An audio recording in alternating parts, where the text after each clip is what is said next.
Hey everyone, how's it going?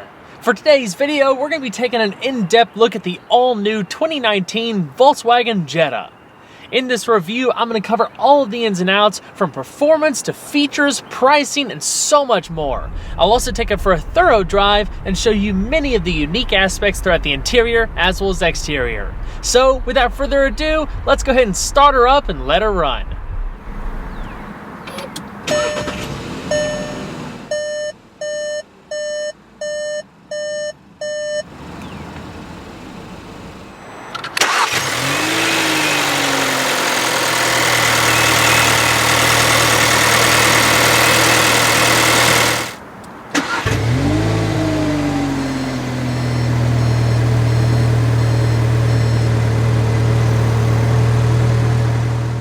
For 2019, Volkswagen is launching the all-new 7th generation Jetta, otherwise known as the Mark 7.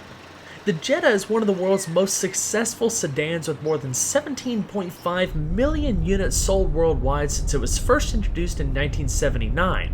In fact, more than 3.2 million of those have been sold in the United States. The Mark 7 adopts Volkswagen's new MQB modular chassis architecture. It features unitary construction with two solid-mounted subframes and bolt-on front fenders. The body and chassis benefit from a large percentage of ultra-high-strength hot-formed steel, which allows much of the chassis and body to be constructed from thinner and lighter parts without sacrificing strength. The cool thing about MQB is that it dictates a fixed relationship between the front wheel centerline and pedal box. Everything else around it is variable, allowing for the development of a wider breadth of vehicles based around similar design principles. I talked about this in my Atlas and Tiguan review, but you'll also find MQB with the Mark 7 Golf. With that flexibility in mind, the body was able to be reshaped more thoroughly, creating a longer wheelbase, a wider track, and a shorter front overhang. The car also grows in pretty much every direction. It's longer overall, wider, and taller, which translates to a significant increase in interior space. In my eyes, this is one of the best looking cars in the segment. The lines are a lot sharper and more integrative with the styling as a whole, so a lot of the lines that you would see in the hood and the fenders blend into things like the grille, the headlamps, the tail lamps, and more. The attention to detail is phenomenal. It kind of looks like a poor man's A4. They've done a really good job with this thing. Plus, it's more aerodynamically efficient, with a 10% drop in the coefficient of drag, now 0.27, which is class leading. Another really nice thing is that every trim level comes standard with LED headlamps and tail lamps. Pricing for the 2019 Jetta ranges between $18,545 and $26,945. On this particular example, which is an SEL Premium, there's only two optional packages: a driver assistance package for $450 and a cold weather package for $495. The latter will be available sometime mid-model year. At launch, Volkswagen's going to offer 5 trim levels, including the S, SE, R-Line, SEL, and R-Tester, the top of the line SEL Premium. I have a detailed price breakdown in the description below if you'd like to check that out. Of course, you also have to take into account the $850 destination fee, so for what you see here, expect to pay around $27,795. The SEL Premium has a bunch of unique features to separate itself from a regular SEL. From the outside, you have different 17-inch wheels, the R-Line rear bumper, fog lights, and turn signal side view mirrors. Unlike its predecessor, the Mark 7 comes standard with alloy wheels on every trim level. On the S, SE, and SEL, you have 16-inch wheels, while the R-Line and SEL Premium come with 17s. As far as the brakes, you have 11.5-inch internally ventilated front discs and 10.8-inch solid rear discs, all of which are clamped down by single piston calipers. They provide really good stopping power for a car of this size. While the steering doesn't deliver a whole lot of feel, it has been revised for the Mark 7 to be a little bit more responsive and sporty. It's a rack and pinion setup just like before, with electric power assistance, and through the various drive modes you can also adjust the steering firmness. It takes a little bit less turns to lock at 2.76, and it's got a tighter ratio of 15:1. The turning circle remains unchanged at 36.4 feet. There's been some changes to the suspension as well. The Mark 7 still uses a strut-type setup in front with coil springs and a stabilizer bar, but unlike the Mark 6, which had a multi-link rear suspension, this one uses a torsion beam. I can only imagine some people are probably going to be upset about that, but the torsion beam does save about 44 pounds over the multi-link setup, and truth be told, the car still drives really well. The ride quality is great, and it still has pretty good handling for what it is. It also feels really stable and doesn't lean a whole lot into corners, so while the Jetta is not an all-out sports car, it does have sporty characteristics, but it will be really interesting to see whenever Volkswagen announces the next generation GLI to see if they go with a different setup. Also, if you go with the R line, you also get Volkswagen's XDS cross differential system, which is basically an electronic substitute for a traditional mechanical limited slip differential. It monitors data from each wheel sensor, and if the suspension becomes unloaded, the system automatically applies braking to the driven inside front wheel as needed to help reduce understeer. Another major difference with the Mark 7 is that, unlike the Mark 6, you only have one engine offered for all trim levels. Underneath the hood, you'll find a 1.4-liter turbocharged four-cylinder producing 147 horsepower and 184 pound-feet of torque. The name of the game here is efficiency. Fuel economy improves across the board, which is definitely a good thing, but it doesn't mean that the new Jetta is any less fun to drive. Sure, the 1.4 is a little bit down on horsepower versus the 1.8, but out on the road, the difference is negligible. Volkswagen has done a lot of clever engineering with designing this setup to make it really responsive, especially around town. In fact, the torque is identical to the 1.8, and it's available as low as 1,400 RPM, so when it comes to standing start acceleration, it feels pretty strong for what it is. A lot of that is thanks to the new 8-speed automatic transmission. It's standard on all models except for the base S, where it remains an option. The standard transmission for that one is a 6-speed manual. Unfortunately, the manual isn't offered on any other trim levels, but the 8-speed is pretty sweet. On one hand, weight is unchanged over the previous 6-speed automatic, but with having the 2 extra gears, you get a benefit with fuel economy. First gear is also shorter to help with that initial acceleration. If you pull the shifter back while in drive, you can toggle between a sport mode that changes the shift algorithm. You can also use it to change gears manually. There's even a suite of drive modes so you can fine-tune the behavior of the steering, gearbox, throttle, and climate control. There's 4 modes in total, including Eco, Normal, Sport, and Custom.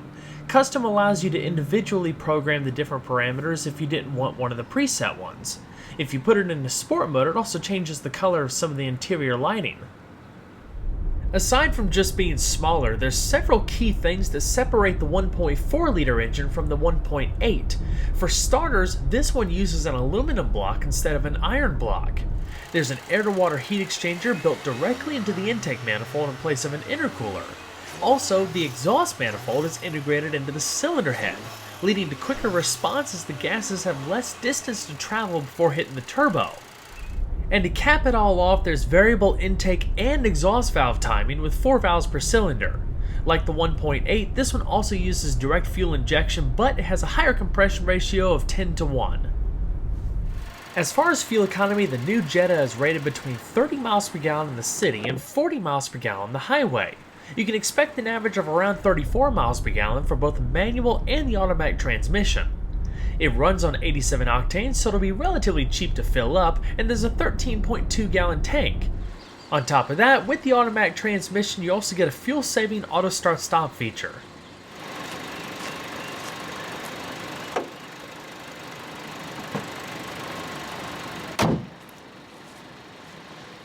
The interior of the Jetta is undeniably Volkswagen, featuring a clean and well thought out dashboard that places everything within easy reach.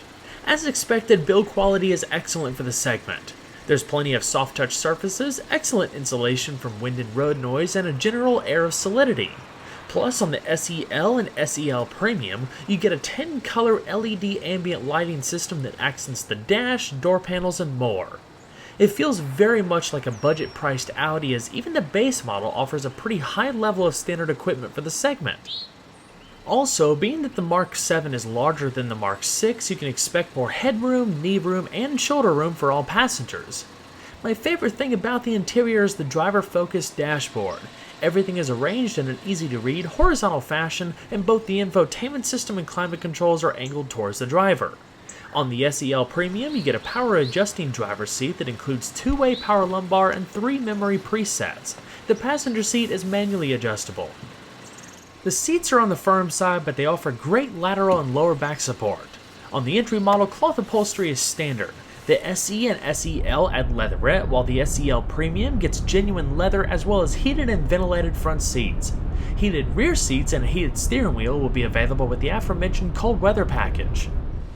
Out of all of the features that come on the SEL and SEL Premium, the new Volkswagen Digital Cockpit is by far the sweetest. It's a fully reconfigurable 10.25-inch widescreen display that replaces the traditional instrumentation found in the other Jettas. Most Jettas come with a 6-speaker audio system. However, the newly available Beats audio system is the star of the show, as its 12-channel amplifier delivers 400 watts of power through a total of 9 speakers, including a subwoofer built into the spare tire well. Its claim to fame is its ability to reproduce sound as the artist intended. There's a lot of great systems out there, but this one definitely stands out amongst the segment's competitors. Depending on the model, there's 3 different touchscreen media options available. Shown here is the range-topping Discover Media 8-inch touchscreen infotainment system with navigation, standard on the SEL Premium. The screen is capacitive touch, just like a smartphone, so it behaves quickly and fluidly with gentle gestures. It resides underneath a piece of satin-finished glass. Apple CarPlay, Android Auto, and MirrorLink are standard on all Jettas, along with Bluetooth and voice recognition technologies. Of course, all of the media options you'd expect are present and accounted for, including HD and satellite radio, SD card integration, USB, and more. With the reconfigurable instrument cluster, you can also customize which information shows up in the display, or you can leave it on auto and let the car decide based on what it thinks is best for the current moment. On the SE and above, dual-zone climate control comes standard. It's a pretty simple setup. There's 3 big dials in the middle, the one in the center adjusts fan speed and the 2 outer ones adjust temperature. Of course, with this one we have both heated and ventilated seats. But what's really neat is you can actually control the entire climate control system through the infotainment system. Everything from fan speed to different zones, recycling, and temperature. The Jetta is offered with an array of both passive and active safety systems. A rear-view camera is standard along with 6 airbags. For starters, an automatic post-collision braking system is standard on all models. Blind spot monitoring with rear cross traffic alert and forward collision alert with autonomous emergency braking is optional on the S and standard on the SE and above. Adaptive cruise control with stop and go is standard on the SEL and SEL Premium, along with lane departure warning and lane assist and automatic high beam assist. A sunroof is standard on the SE and above. If you're hauling passengers, the rear seat of the Mark 7 is a lot more accommodating. I'm 5'10", and as you can see, there's still plenty of head and leg room to spare with a comfortable seating position for myself in the front. There's overall good comfort, good lower back support, and there's a fold-down armrest with 2 cup holders. You can seat 2 people comfortably or 3 in a pinch, and all 3 headrests are adjustable. It's pretty comfortable too. The door panels have padded armrests and plenty of lower storage. There's an additional storage pocket on the back of the passenger seat. Up top, you have illumination, grip handles, and coat hooks. Despite having better utilized space within the cabin, trunk space actually shrinks a little bit for 2019. The Mark 6 had about 15.7 cubic feet worth, while the Mark 7 has 14.1 cubic feet. It's still a very large trunk, a wide opening, low lift height, and you still have a 60-40 split rear seat so you can load cargo all the way to the front. The difference isn't a whole lot, but it's something to be aware of. Underneath the trunk floor, in this case you have the Beats audio subwoofer, as well as a spare tire underneath and all of the changing equipment. Now let's go ahead and see how she sounds.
Well everyone, I hope you enjoyed the in-depth look at the all-new 2019 Volkswagen Jetta. Be sure to stay tuned next time. Leave a like and subscribe today. There's always a lot more where that came from. Take care everyone.